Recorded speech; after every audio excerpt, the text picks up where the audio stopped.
이번 이 대선에서 어떠한 그 후보의 특징이 있고 그리고 대선의 전망과 맹점에 대해서 한번 살펴보도록 하겠습니다. 많이 보던 분들이죠. 아까 앞에서 보던 분들. 그쵸?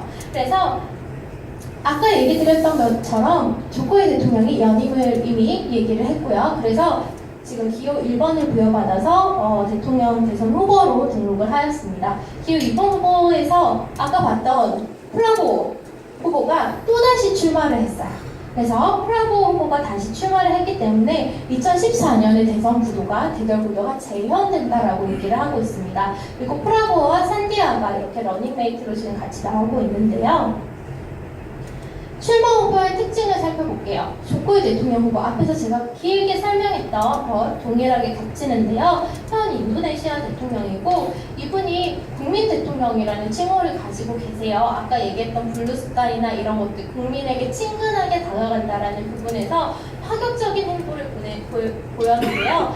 가장 큰 뭐랄까요 맹점이라면 조코이 정부가 들어서기 전에 우리가 정권을 잡으면 연 8%의 경제 성장을 할 수 있다라고 얘기를 했지만 정권 동안 8%의 경제 성장을 단 한 번도 하지 못했죠. 5%대의 경제 성장을 이뤘고 올해 지금 3분기에서 가장 큰 경제 성장을 했는데 6%에 미치지 못하고 있습니다. 그래서 당선 전의 예상보다 부진한 경제 성장 효과가 이 정권이 가지고 있는 그 후보가 출마했을 때 가장 큰 약점이라고 봐주실 수 있어요.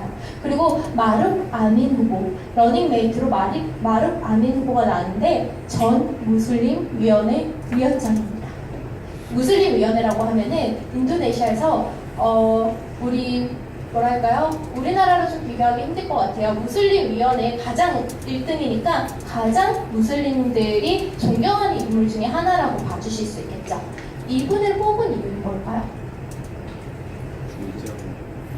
그쵸? 여러분들 얘기하시는 것처럼 앞서서 이 조코이 대통령이 그 사람 문제로 굉장히 곤욕을 치르면서 6%의 근소한 차이로 그 대선을 힘들게 치렀잖아요. 그래서 이번에는 우리는 실제로 그래서 지난번에 지난 대선에서 대선이 끝나자마자 이분이 하지를 마셨어요. 성지순례. 그래서 나는 신실한 무슬림이다라는 것을 보여줬는데 아직까지도 이분이 그 무슬림들이나 이슬람들에게서도 아직도 기독교다 이런 그 공격을 받고 있어요. 그래서 그런 공격을 이제 종식하기 위해서 사람 문제에 얽히지 않기 위한 강력한 후보를 선출한 거죠.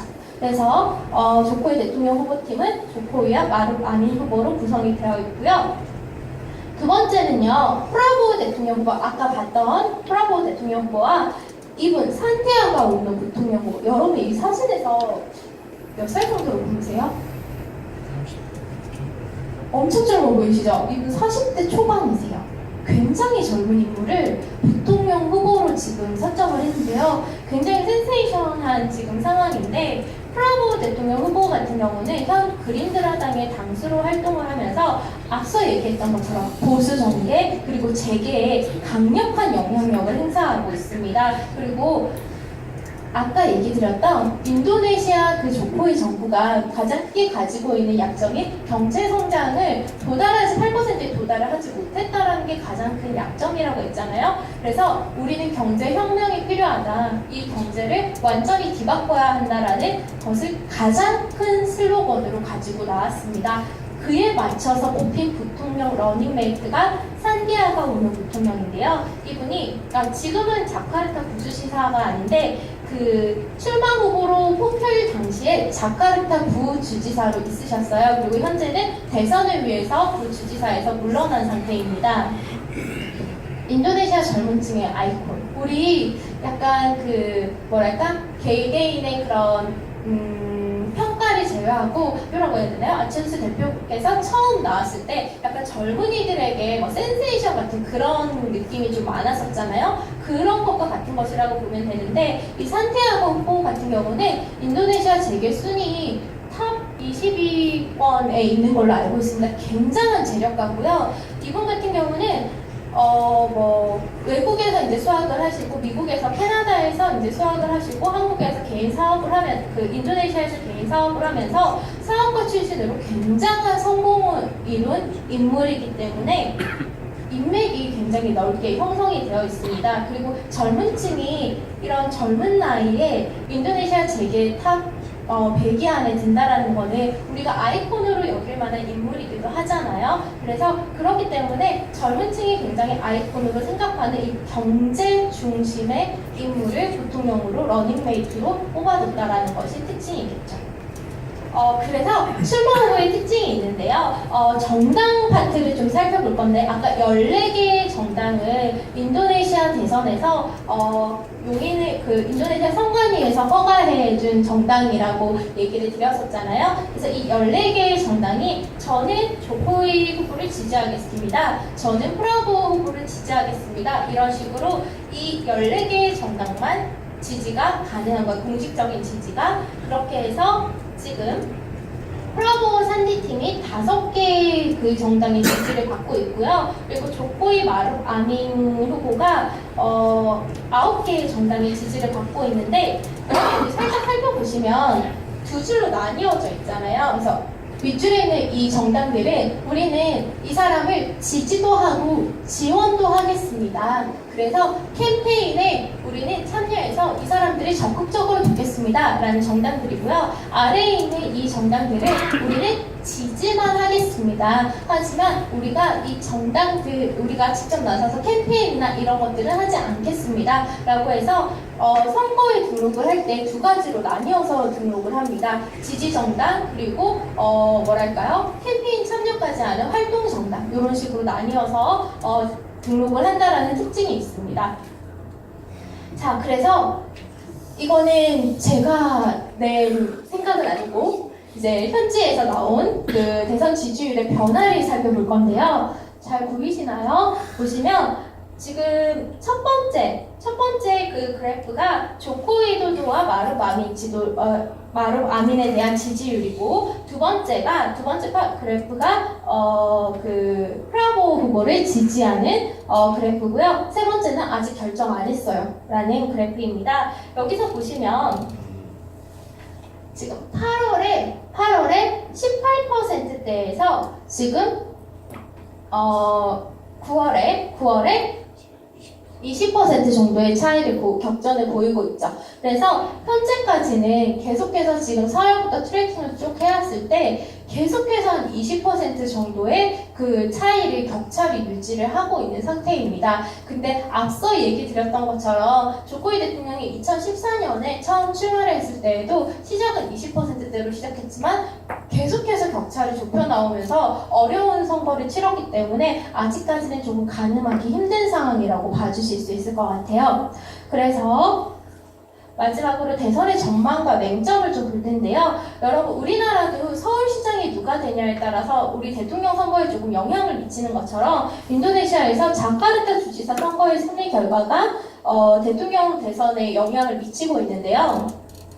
자카르타 주지사에서 여러분 혹시 아홉이라는 사람에 대해서 들어보셨을지 모르겠는데, 아홉이라는 그 주지사가 간단하게 설명드리면 화교 출신의 기독교인 사람이에요. 아까 제가 얘기 드렸던 사라의 정반대되는 인물인 거죠. 그래서 이 사람이 조코이 대통령이 주지사로 있던 당시에 부주지사 러닝메이트로 나와서 조코이 대통령이 주지사로 재임을 하다가 대통령으로 당선이 되면서 여기 공석이 되었잖아요. 그래서 부주지사였던 부주지사가 주지사로 올라오게 됩니다. 그래서 이 주지사는 사실 굉장히 약간 센세이션을 일으켰다라고 해야 될까요? 딱 그 여태까지의 그 인도네시아의 그 정형적인 정치 형태보다는 굉장히 뭔가 조금 혁신적인 형태를 보여서 아마 이 사람이 자카르타 주지사에서 다음 차기 후보로도 굉장히 강력한 당선 후보일 것이다 라고 했는데, 이분이 지금 감옥에 가 계세요. 이분이 감옥에 가 계시는데, 지금 형 1년형 받고 지금 가 계시는데, 그 선거 유세 기간에 한 지역에서 유세를 하면서 그 무슬림 코란 구절을 인용을 합니다. 근데 여러분들, 이거는 여러분도 팁으로 알아주시면 좋은데, 무슬림이 아닌 사람이 성경 구절을 코란을 인용하는 것도 범죄가 돼요. 인용하는 것조차 죄예요. 입에 담는 것조차. 그래서 인도네시아 같은 경우는 종교도 하나의 그 재판을 받을 수 있는 기관으로 따로 분할이 되어 있거든요. 그래서 사실 이분이 인용을 했다기보다는 그때 당시에 그 참여했던 사람들이 약간 좀 뭐랄까요? 그 내용을 곡해하는 바람에 곡해에서 이제 소송에 걸리게 되죠. 그래서 소송에 걸렸는데 패소를 하고 1년형을 받게 됩니다. 그래서 이분이 1년형을 받게 되면서 자카르타 주지사 선거 그 유세 도중에 그만두게 되었고요. 그래서 이분이 러닝메이트에서 빠지면서 프라보우 쪽에서 지지하던 그 후보가 당선이 돼요. 왜냐하면 무슬림들이 이 아홉 주지사에 대한 그 반감이나 그리고 법정에서 내려진 판결이 사람들의 그 민심을 조금 반영을 해서 나온 거기도 한데 사람들이 아직까지는 이 사라에 대한 그런 반감이 크지 않았나라는 것 때문에 자카르타 주지사 선거의 결과에서 프라보우가 아직까지는 좀 가능성이 있다라는 거가 한 가지고요. 두 번째는 조코이 후보 재임 기간의 경제 성장률에 대한 평가입니다. 이게 사실 정말 아까 얘기 드렸던 것처럼 조코이 대통령이 현재 가지고 있는 가장 큰 약점인데요. 그렇기 때문에 이번에 그 프라보우 후보 측에서는 우리는 경제를 다시 한번 혁신을 하겠다라고 얘기를 하고 있는 편이고요.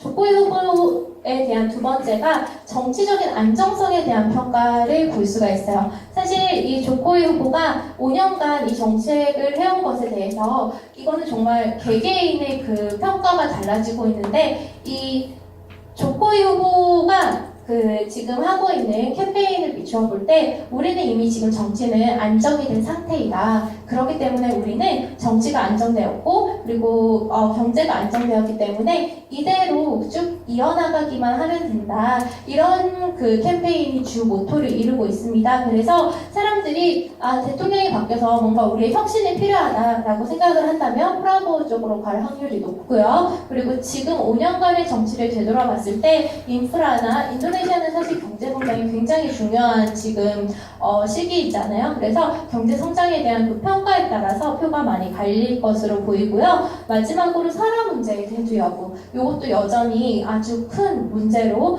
보인다고 합니다. 덧붙여서 아까 저에게 물어봐 주셨던 저의 예측을 얘기하자면 이번에는 굉장히 힘든 선거가 될 것이라고 아직도 저는 그렇게 생각을 해요. 왜냐면은 우리나라랑 다르게 인도네시아는 사람 문제가 굉장히 크게 작용을 하고 있고 이슬람계들의 입장에서 그 조코이에 대한 조금 아직까지 좋지 않은 감정이 남아있다라는 점, 그리고 프라보가 굉장히 강력한 영향력을 가지고 있고 지난 2014년 대선 당시에도 이분이 그 방송 쪽 지분이 굉장히 높다 보니까 방송 자체가 약간 뭐랄까요? 편향적이었던 경우가 많았거든요. 그래서 그런 것 때문에 굉장히 큰 접전이 될 것이라고 저는 예상하고 그럼에도 불구하고 조코이 대통령이 근소한 차이로 당선되지 않을까라고 생각은 하고 있습니다. 근데 아직까지는 좀 더 지켜봐야 할 것 같습니다. 네, 여기까지가 내년 대선에 대한 전망이었고요. 저는 여기서 마무리하도록 하겠습니다. 감사합니다.